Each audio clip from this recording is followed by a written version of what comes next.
So we're going to go ahead and get started. As we get started and call the meeting to order, I do want to put it out there. If there are any bill introductions, now would be the time. Are there any bill introductions from the committee? Seeing none from the audience, anybody have a bill introduction? Seeing none, all right. The other day in committee, we met our new representative, but it occurred to me that we didn't really introduce ourselves to you. So real quick, if everybody's cool with this, I would like to just quickly introduce ourselves to the new representative on the committee, and just kind of, if you have a specific item you're looking to pass this year, just mention that real quick, but just take a few seconds, name, district number, so our new representative kind of knows, starting with Representative Schreiber. Good afternoon. I'm Mark Schreiber, District 60, represent Emporia in West Central Lyon County.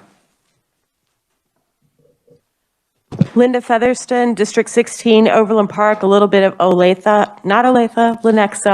I would like to see that EpiPen bill come back to life that we worked on. Stephanie Byers, District 86, which is Wichita, career educator, and I like to make sure that we can do what we can to give our teachers as big a break as we possibly can and truly honor them as the profession that they are. I'm Ken Collins. I'm the representative from the 2nd District, which is in Southeast Kansas, and my experience in the education field is I grew up as a teacher's kid, and so those of you who have been in education, you probably don't like people like me. But anyway, I'm just happy to be serving on this committee. Mike Murphy, 114th District, which is Kingman County, Western Reno County, and a little bit of Rice County. And I'm kind of like Ken. I was a student and I had kids, and that's my association with education. Brian Burkamp, 93rd House District, Sedgwick County, southwest part. Hello again. Welcome, Representative. Marylynn Powell from Kansas House 20, representing Overland Park and Leawood. Attendance areas of Shawnee Mission South High School and Blue Valley North High School. And I'd like to see the committee address supporting teachers in our public schools, and then also potentially looking at the shortage that we're going to be facing and ways that we can encourage educators to join the field instead of leave the field. I'm Jerry Stogstall. I represent the 21st District in Northeast Johnson County. I represent most of Prairie Village, Kansas, parts of Overland Park, Leawood, and Mission Hills. And I was a teacher for 7 years in the Shawnee Mission School District. I was full-time NEA president there for 3 years, taught in the education department at K-State for a couple of years, and started an educational foundation with the support of the high-tech industries in Kansas after I got out of education. So I'm kind of still to this day, a stealth teacher. And I will be introducing a bill next week to return due process rights to every teacher in Kansas, which were taken away from them in 2014.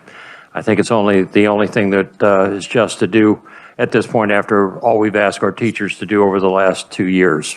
Thank you. So I said 30 seconds because I knew Jerry would take up every second of that.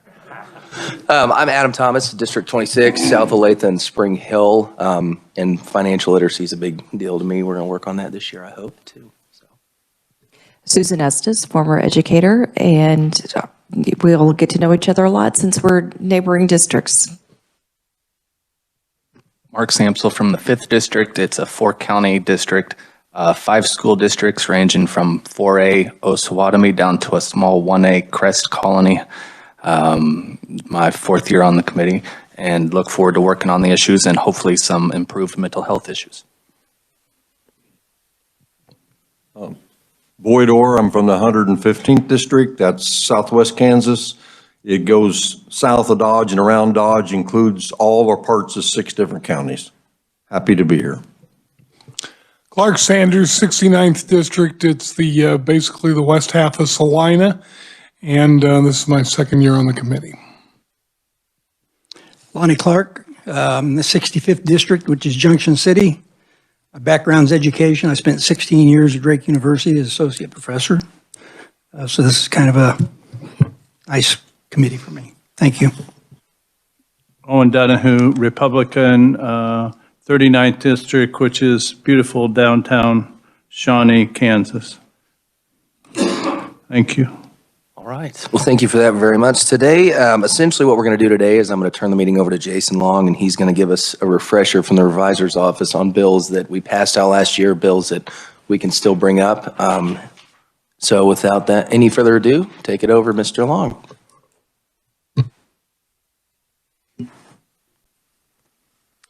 Thank you, Mr. Chairman. Members of the committee, you have a memo at your seats giving you a brief description and status update on the various pieces of legislation that this committee touched on back in 2021.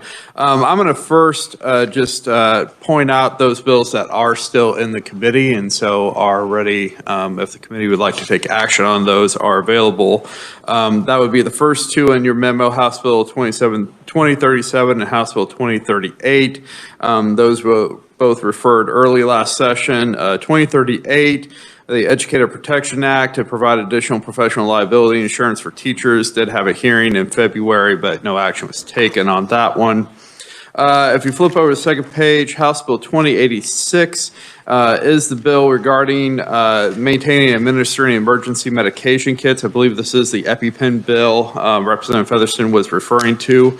Some of those provisions regarding EpiPens being used by school districts, maintained by school districts, were amended into Senate Bill 62. But you'll note when we get to Senate Bill 62, that bill did not come above the line in the House last session. Instead was referred to the House Committee on Appropriations, most likely to make it exempt from the deadlines for passage under the rules of the joint rules of the House and Senate. And so that one is currently sitting in the Committee on Appropriations. And so the chairman could ask to have that referred back to this committee if the members would like to readdress that legislation. The other bill that is still in committee is Senate Bill 208. This is the Fairness in Women's Sports Act. Members of this committee may recall last year this committee passed it out, I believe, in Senate Bill 55. And that bill was ultimately vetoed by the governor in April of 2021. So that subject matter has been passed by this committee and the House and vetoed by the governor. It is still sitting in this committee, however, if the committee decides to take action. There is another bill passed out of this committee, House Bill 2301, regarding personal financial literacy. It was passed out and placed on the House calendar. If you recall, certain provisions of this were added to House Bill 2039 in conference last session. House Bill 2039 was vetoed by the governor, and so those provisions did not become law. So personal financial literacy bill is still out there on general orders in the House, and 2301 could be referred back to this committee or could be advanced above the line by the majority leader in the House. So those are some of the provisions that are still hanging out there. Your memo will note some that have been enacted into law. And then there are a number of measures that were either amended into House Bill 2134, which was enacted into law last year. That was the larger education bill, if you recall, that went to conference and had several different provisions added to it in conference. I've noted those provisions such as the foster care children academic report card was added into that one, and the dual and current enrollment tuition provisions were added into House Bill 2134 last year and enacted into law. So those bills are now sitting over in House Appropriations primarily as vehicles for other legislation that the House Appropriations Committee may want to use later this session.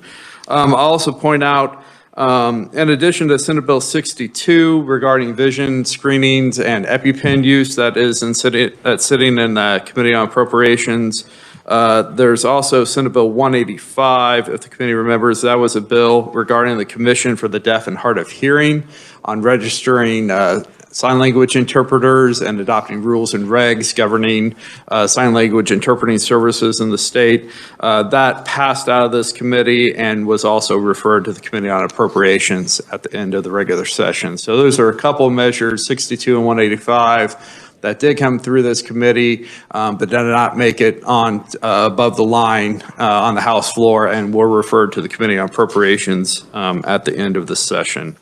I'd be happy to answer any questions on any particular bill if any member has one, Mr. Chairman. I'm at your service. Thank you, Jason. Questions? Representative Byers. Clarification on SB 208. My recollection was that it was headed for committee, but the committee hearing was canceled. So I don't believe we actually ever heard it in this room. I don't have a note that it was ever heard. I just have the note that I saw that the provisions were amended into Senate Bill 55 on the House. So then it would just, I believe, concurred on the Senate and sent to the governor, who vetoed it on April 22nd of last year. All right, thank you. Further questions for the reviser? All right. Jason, yeah, essentially we wanted to do this so now everybody knows kind of what we have access to, bills we can request to be brought back. So obviously any of that, if you would like to see that happen, let myself know.